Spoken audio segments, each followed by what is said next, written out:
Hola, em dic Montse Barberi i us vull presentar el llibre Perdre per guanyar.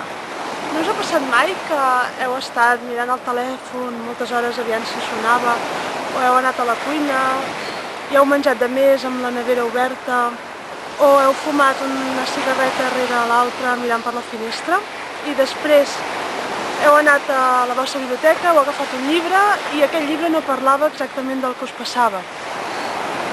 I després heu anat a buscar un llibre d'autoajuda i l'heu trobat que tan sols eren 4 receptes banals sense cap efecte real sobre la vostra vida. Si això us ha passat, us recomano aquest llibre, Perdre per guanyar, que escrit entre la literatura, la reflexió filosòfica, els llibres d'autoajuda, per anar directament al centre del que et passa.